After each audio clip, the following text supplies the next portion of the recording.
Отбасылық өмірдің қайнаған қызығына тағдыр бір тамшы у тамызып, шуақты күндерін шоққа айналдырғанына аттай 6 жыл болды. Өзегінен тепкен өмірге өкпе артуға еш қақы жоқ екенін Ақторғын түсінеді. Мойында 3 бала бар. Солар үшін кезіккен жұмысты шеңгелінен олжасын шығармайтын бүркітше жармасып алып, бір әулеттің 3 бірдей аманатын жалғыз өзі арқалап келеді. Бар тапқан тіршілігіне тек талғажау ғана, өзін ұмытқалы қашан. Әсем мүсінді әйел екен есіне алғысы келмесе де, түн түссе тамыры тырысып, тынысы жиілей береді. Оның бар құпиясын жалғыз жастығы ғана біледі. Сол жастығын ары да, бері де жұмарлап, әр жеріне бір салып, әбден сарсаңға түседі де, ұйқыға кетеді. Күндіз кейде ерлерді көрсе денесін әлсіз діріл шарпып өтетін болды. Күндерден күн асқан сайын Ақторғынның еркекті көксеуі жиілене берді. Кейде қиялына ерік беріп, ойша әйелдік әлеміне күйеуін әкеледі. Бірақ іштегі жыбырлаған құрттар суық санасы су сепкендей басып тастап, өмірдің сүрлеуіне қайта салып жібереді. Бір жұмысынан шыққан соң кеш бата екінші жұмысына жүгіріп, жан таласып жүргенде жарнамаға көз түсті. Жұмыс жайлы қылт еткен хабарламаны жібермейтін әдетіне басып, көрсетілген номерге хабарласты. Жас суретші натурщица қажет екенін айтты. Беретін ақысы да тәп-тәуір, неге бармасқа? Мені онда кім танып жатыр? Жарты сағат жалаңаш отырамын да, ақшамды алып үйге қайтамын деп, өзімен өзі кеңесті де ертесі кешқұрым жұмысынан шығып айтылған жерге барды. Ескілеу сары үйдің қасына келіп телефон шалды. Кіре беріңіз. 2-ші қабат, 5-ші пәтер. Ақторғын қысыла-қысыла 2-ші қабатқа көтерілді. Есікті сұңғақ бойлы, тегіс бетін қысқа тік басқан аққұба жігіт ашты. Денесі де көз тартарлықта екен. Оны шолақ жең ақ жейдесі одан сайын айқындап тұр. Ақторғын үйге кірді. Үйдің күлімсіз сасыған иісі жігіттің қоңыр тіршілікке шетін аңғартты. Жігіт бөлмеге қарай нұсқап, кіре беріңіз, қысылмаңыз деді. Ақторғын ала көлеңке бөлменің төрінде аяғы сынып бір жағына қарай қисайған диванға қарай беттеді. Оның артында ескі матадан тігілген шымылдық ілініп тұр екен. Ақторғын соның артына барып шешініп шықты. Суретші болса да еркек қой. Еркектің алдында шешінбегелі қашан. Суретшіге тура қараудан ұялып, бүктетілген күйі қырымен тұрып, қайтып отырайын деп сұрады. Сіз менен ұялмаңыз, мен сізге тек материал ретінде қараймын. Тізеңізді бүгіп, артқа қарап отырыңыз деді. Жас суретші жағымды дауыспен. Ақторғын суретші айтқандай амалмен отырды. Суретші қаламмен қағаз бетін әрлі-берлі сытырлатып жатыр. Ақторғынның аяғы талып кетті. Сол кезде суретші де, болды, киіне берсеңіз болады деді. Ақторғын жігіттен бір басқа бірдеңе күткендей отыра берді. Нәпсісіне 6 жылдан бері таңылған тұсауда ақтқысы келгендей, 2 аяғын алдына қарай асықпай созды.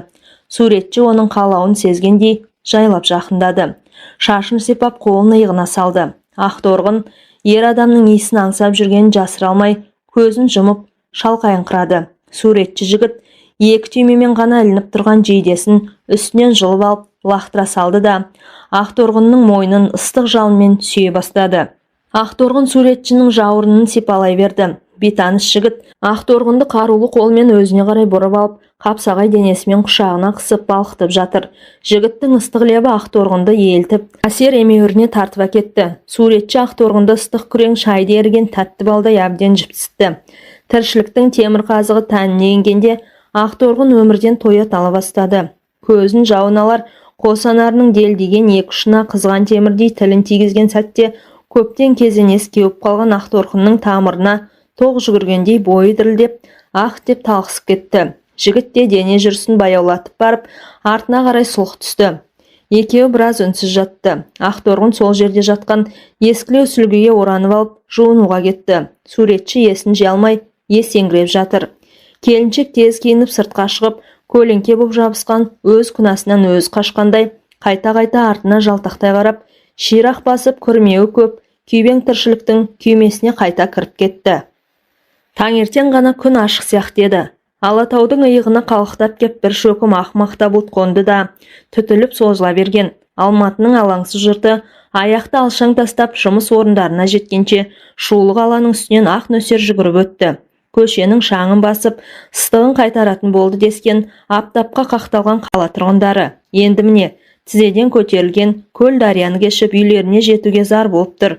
Бұндайда қоғамдық көліктің қарасы да батады. Ал қала ішінде жолаушы табыс тауып табатындар қызмет ақысын шарықтатып жібереді. Таксистер. Бұл да өзінше таксист. Ескі Жигуліне мініп алып, ертелі-кеш көшеден адам аңдиды. Бірін анда, бірін мұнда жеткізіп салып, қас қарайы діңкелеп, құжырасына оралады. Өзде кәрі жолдас Жигулиде тозып біткен. Үйде науқас кемпір жатыр. Қазір қалада не көп, жүйткіген шетелдік жеңіл машина көп, жылқынған жастар, көліктері де жылқына жүйткейді. Жүрістен қала бастаған Жигулидің нәпақасын олар оп-оңай қағып кетеді. Бұған бұйыратын сол, өзі қатарлы кәрі құртаң, балалы әйел, бірлі жарым қалтасы жұқа студент, сараң саудагер, және бәрі бұның қыжылатты жайын жақсы білетін болса керек, барар жерінің жарты құнын айтып шіренеді. Бірінші вокзалға дейді жолаушы. Бұл басын жайғап, бірінші вокзалды алсынған болады. Қанша бересің, қанша сұрайсың? 700 теңге бола ма? Жоқ, 500 теңге. 500 теңге қай жыртығымды жамайды. Бірақ қайтар жолда біреу-міреу кездесіп қалар. Іле кетермін деп келіседі. Бірінші теміржол вокзалынан түскен соң жолаушы бүтін 10 000 теңге ұсынады. 10 000 теңгені ұсақтап, қайырымын қайтар алмаймын шырағым. Менде ұсақ болмай тұр. Апырая, әмиянның түбін қарап, көрші айналайын. Майда шүйте шығып қалар. Шығады екен, шалма 400 теңге басқа жоқ. Қарт таксист түнеріп келген жолмен кер салады. Ауа райының бүгінгі күрт құбылғанын, аспаннан нөсердің тоқтамай төгілгенін шал өзінше жақсылыққа жорған. Бұндай кезде Алматының астам тәкаппар, жұрты көлік таңдамайды. Сұраған бағаңа оңай келсетте тарта бер дейді. Бүгін қайткенде де жолым болар деп күбірлейді ол. Жаңбыр шайған Жигулинің терезесінен алға ұмсынып. Алғашқы жолаушы ойдағыдай жолықты. Момышұлы көшесінің бойынан отырған жігіт Достық көшесіне дейін 700 теңге бермек болған. Межелі жеріне жеткен соң тура 700 теңгені алақанына салып, рахметін айтып түсіп қалды. Ал енді алып, шаһардың орталық көшесін сүзіп өтсе 700 теңгеден де артық ақша ұсынатындар шығып қалуы мүмкін. Әлде Достықты бойлап, төмен құлдилап, сосын қайыра өрілген жөн бе екен. Кәрі Жигулидің иесі осы бақытты құп көрген. Түнере түйілген қара, сұр бұлттың бауырынан сарылдап су төгіледі. Жаңбыр деген жауатын еді. Мынау әуеден ағып құйылып жатыр. Шамасы аспанның қайсы бір тұсы ашылып, жыртылып кетсе керек деп ойлады ол. Асықпай Жигулимен құлдилап келеді. Қазір анау аялдамадағылардың бірі емес, бірнешеу келіп есігіне жабысар анық. Ататай, жеткізіп тастаңызшы, апарып тасташы, сұрағаныңды берейін дейді олар. Әрине, бұл жеткізіп тастайды. Ақшаның соңына түсіп құныққанда неңесі жоқ. Тек әйтеуір қара-құра бірдеңе тауып қайтса болғаны. Өлместің күні. Жараған аттай жас кез емес. Бүгінгі тірлігінің бәрі түгендей түсіп түбін ойласа, осы бір кәсібіде дұрыста болған сияқты. Әйтпесе, таң атып кеші батып болмайтын кәріліктің жыбырлаған күндерін қайтып өткізер еді. Әне дегендей болды. Қолдарын көтеріп жан шырып келеді. Тоқтайын, үстемақы көлденең пайда тілеп не қылам? Күндегі бағамені қажет жерлеріне апарып қоямын. Ал енді ат басын іркейін. Сырғалы досы көне Жигулидің тежегішіне табан тіреген. Тоқтамады. Тежегіші қанша басса да тоқтай алмады. Шал сонда бірақ білген, ағып барады екен. Жигулидің бөксесі бұрылып, аунап кете жаздады. Әйтсе де Құдай сақтады. Қатты толқынға ұрынбай Жигули бір алып еменнің түбіне кеп тұмсығын тіреді. Көше жайылған сел көтеріліп кетпесе, мына еменнің діні қатты болар анық. Қария Алматыда тасқының қатты болатын бұрыннан біледі. Егер анау таудан құлап, ағатын өзендер өкіріп бас көтерсе бар ғой, бұны Жигулимен аунатып әкетуі де мүмкін. Сел машинаның дөңгелегін бауырын соғып биіктеп келеді де, терезесін шайып кері қайтады. Аспан күркіреп, әлде бір алып адамдар таудан тас домалатып жүргендей күтір-күтір етеді. Шал темекі тұтатып кемпірін ойлаған. Іле өзенінің өкінішпен өтіп келе жатқанын өмірінде ойлап кетті. Кемпірі бұның қойнына кемпір боп кірген жоқ әрине. Жастықтың қамсыз, мұңсыз, жауапсыз күндерінің бірінде табысыпты. Ұзаққа созбай бірден бас құрапты болды. Жылдар өте сыз қабақ, үнемі тұлданып, ренжіп отыратын әйелге байланып қалғанын бірақ білген. Әйелі балаға қанап бала таппады, не бұның басына еркіндік те бермеді. Ал бұл бедеу қатыннан кете алмады. Өйткені оған жаны ашитын. Неге екенін үнемі жаны ашып тұратын. Оны орта жолда қалдырсам, опасыздық істеген боламын дейтін өзіне. Сол үшін үнсіз, жым-жырт өмір сүруге үйренді. Кейін тіпті еті өліп кеткен, таң қаларлығы еңкейген шағында егделіткен қарттыққа бет бұрғанда өзіне өзінің жаны ашитын шығарды. тоқ мықынын ойнатып, былқ-сылқ еткен бикештерді жетелеп, көшеде салқам күліп бара жатқан жігіттерге қызғана қарайтын шал күрсініп жіберетін. Ух, шіркін жалған-ай, күрсінгенде кеудесін от қариды. Ойлап қараса, өмір осы екен деп, ырғын жұрттың ортасында ырық бағып жүре беріпті. Жүріп келе жатып, жаңбыр суы шетке шығарып тастаған Жигули сияқты шоңқиып қалған түрі мынау. Шал құнарсыз ойларға тізгін беріп, есіне түскен ескі күндерден есеп алып отырғанда, ымырт түйіріліп, қас қарайған. Сабалақ ауыр бұлттарды айдап, ызғырық жел соғып, жаңбырға малшынған қаланы бүрістіріп тастады. Аялдамаларда адам жоқ, көше жүргіншілерден арылып қалыпты. Мықшыңда битеріп жан далбасамен Жигулиін жолға шығарған. Қасынан жарығы көз қарықтырған машиналар дабыл қағып өте шығады. Шал иығанып иленіп біткен әмиянның ішіндегі барын есептеп келеді. Кешегіден 1300 теңге қалған, әлгіндегі 700 теңге, сонымен 2000 теңге, үстіне 500 теңге қосса жетеді. Соған қанағат. Тепкілеп мінуге үйренген кәрі сүйек көк Жигули күрк-күрк жөтеліп жолға түскен. Шал үйдегі дертті кемпірін ойлады. Бейшара, орнынан тұрып бір қасық қара суын іше алады ма екен, жоқ па? Күйі кеткен ескі құжырасын ойлап және қамықты. Іргесінен су жүгіріп кетпеді ме екен? Көңілі түсіп, қашқан аспандай құлазып, уайым жетектеген қария үйіне асыққан. Кенет алдағы аялдамада бүрісіп дір-дір еткен қызыл көйлекті қызды көріп қалды. Шалдың көзіндегі от әлі сөне қоймаған екен. Жолаушы тасуды кәсіп еткен тірлігінде ол жанарының осы жылтына шүкіршілік ететін. Қызыл көйлекті қыз қол көтеріп еді, қасына барып бір машина іркілді. Әкетті-ау деген бұл. Жоқ, машина сырғып кете барды. Қыз қалды. Лып етіп оң жақтан Volkswagen шыға келді. Осымен кеткен шығар деді. Қызыл өшіп бітпеген бағдаршамға қарап қойып шал. Бағасына келсе алады ма екен? Ол қызды қалдырып кетті. Жүрегі әнтек жиі қағып қызыл көйлекті қыздың қасына тақағанда Жигулидің тежегішіне аяқ тіреген.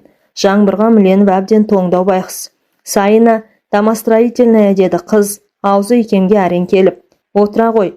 Жолда қыз машинаның пешін қосыңызшы деп сұраған. Бұл пештің қызуын жоғары кернеуіне жеткізе көтерді. Иек-иегіне темей дірілдеген бой жеткен, біраздан соң шашын сілкіп бойын тіктеп отырды. Шал Желтоқсан көшесімен қуалап келді де Төле биге түсіп, қаланың ең шулы көшесі Сайынды бетке алды. Міне, Байтұрсынов көшесіне өтті. Қала жайнап жарқырап қалыпты. Тіршілігіне қайта орала бастаған сияқты. Үлкен билбордтардың бетіндегі жарнаманың жарығы шашырағанда үнемі күңіреттеніп тұратын Жигулидің іші жарқырап сала берді. Қыздың бойына жабысқан көйлегі кеуіп құрғап қалған ба? Кепкен көйлектің омырау тұсы тебініп алыпты. Дертіп тұр. Ал Төле бидің Роза Бейкеевпен қиылысы бағана басына ілінген жарнамалардың базарма дерсің. Төңірек түгел жап-жарық, жарқ-жұрқ етеді. Жанға рахат сиқырлы сәулелер айнала қашып, жымыңдап шақырады. Жаңа байқады. Қыз артқы орындықтың тура ортасына жайғасыпты. Көйлегінің шолақ етегі түрле түскен. Шал салон ішіндегі айнадан көзін тайдырып әкетіп, өзін янаттай жөнелді. Кәр төбет түрілген етекті ғана көрмей ашқарақ көзің ашылып қалған тақымның арасын кезіп кетті-ау. Қызыл көйлек болған соң, әйел баласы қызыл тіз киім киеді ғой. Сен сонда көріп үлгердің, кәр азбан. Көз ойнап көңілі бұзғаннан кейін шал байсал табуға тырысты. Жастар осы сендер қызық сөйлейсіңдер деп әңгіме бастаған. Үзіп жұлып, орысша араластырылып бұлдырлап кетесіңдер. Жаңа Сайына дедің, дұрысы, Сайын көшесі ғой айналайын. Сайын деген ақын атаң болған. Айдар Ағайдар деген ақынның өлеңін білесің бе? Білмейсің әрине. Сөмкесінен тарағын алып, таранып, боянып ретке келіп, сәнденіп отырған қыз үндеген жоқ. Жигули желді есті. Кәрі кеудеге де кенеттен жел біткендей шал өзінің желпіне сөйлеп келе жатқанын білмеді. Сайын мен домостроительный көшесі түйіскен тұсқа тоқтағанда қыз шалға «Сдачаңыз бар ма?» деп $100 сүнді. «Пәле» деді шал қалбалақтап. «Бұндай мол ақшаға қайтаратын сдача біздің қалтада қайдан болсын? 500 теңге болса бере сала ғой». «Жоқ» деді қыз салон ішінде бөксесін бұрып тастап. Содан соң саусағының арасына қысқан $мен шалдың мойнын қыттықтады. «Мен теңге ұстамаймын. Енді қайттық. Болмаса түсе ғой, келетін жеріңе келдің». Шалдың жаңа бір әзірде шайдай ашылған көңілін қайтадан тот басты. Ескі құжыра, дастархан шетінде құнжиып қана отыратын ауру кемпір. Әмиянында 2000 теңге. Мына қыз 500 теңге бергенде ғой, дәрісін ала барар еді. Таңертең бұл қалаға шығарда, дәрім таусылды, дәрі ала кел деген еді кемпірі. Дәрісі дәрменханаларда 2500 теңге тұрады. Мен теңге ұстамаймын деді қыз сөзін сабақтап. Мендегінің бәрі доллар. Қыздың доллар қыстырған саусақтары шалдың алқымына ойнады. Шал шалқалап көзін жұмған. Қыз шал отырған орындықтың сыртынан артылып кеп жүрегі атқақтай соққан кәрі кеудені құшағына алды. Демі жалынатады. Үлбіреген сүйрік саусақтар алқымынан төмен кетіп кіндіктің басына қайтқанда, шал күндізгі нөсер жер әлемді алып төгілсе екен, жаңбыр үзілмей жауа түссе екен деп тіледі ішінен. Содан ары қарай тәні балқып, сүйегі жік-жігінен айырылып, рахат күйге бөлене берген. Сен қайырымды жансың деді қыз сыбырлап. Егер бұл күнә болса, саған бұндай күнәға батуға болады. Дәрі алуға ақшасы жетпеген шал дәрменханаға соқпай